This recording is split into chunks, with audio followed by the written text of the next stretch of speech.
महाभारत में कई युद्ध हुए, कई वध हुए, लेकिन एक असत्य जिसे सत्य कहलवाया गया वो सबसे बड़ा युद्ध था।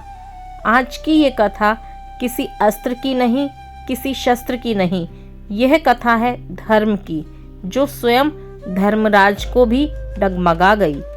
यह वह प्रसंग है जिसे बहुत लोग जानते हैं पर समझते बहुत कम हैं। कुरुक्षेत्र में द्रोणाचार्य केवल गुरु नहीं थे, वे एक प्रलय थे। जब तक वे खड़े थे पांडव हार नहीं सकते थे पर जीत भी नहीं सकते थे।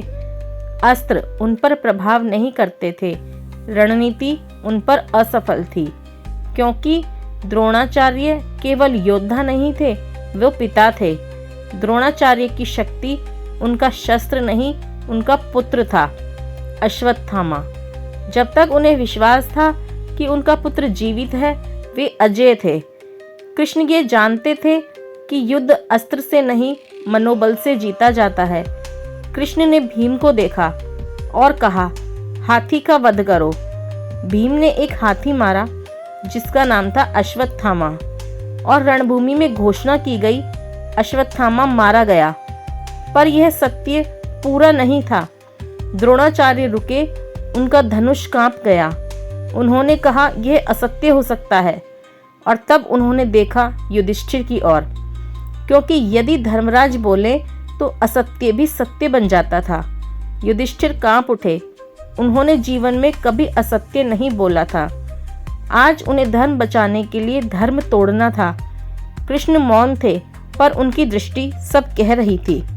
यह युद्ध नैतिकता का नहीं, धर्म का है। युधिष्ठिर बोले, अश्वत्थामा मारा गया है, और धीमे से कहा, हाथी। पर द्रोणाचार्य ने हाथी नहीं सुना, उनके लिए पुत्र मर चुका था।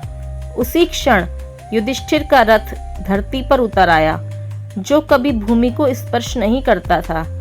धर्म ने उस दिन अपना मूल्य चुकाया। शोक में डूबे द्रोणाचार्य ने अस्त्र त्याग दिए, और तभी धृष्टद्युम्न ने वध किया। ये वध युद्ध का नहीं था, यह नियति का था। युधिष्ठिर ने कृष्ण से पूछा, क्या मैंने पाप किया? कृष्ण बोले, यदि आज तू न बोलता तो धर्म कल मर जाता। धर्म कभी कभी कठोर निर्णय मांगता है। यह कथा हमें सिखाती है कि जीवन काला और सफेद नहीं होता। कभी कभी सत्य पूरी तरह सत्य नहीं होता, और मौन सबसे बड़ा अपराध बन जाता है। महाभारत ग्रंथ नहीं, दर्पण है, जिसमें आज भी अपने निर्णय देखते हैं। और हर बार कृष्ण हमसे यही पूछते हैं, तू सही बनना चाहता है या धर्म का रक्षक?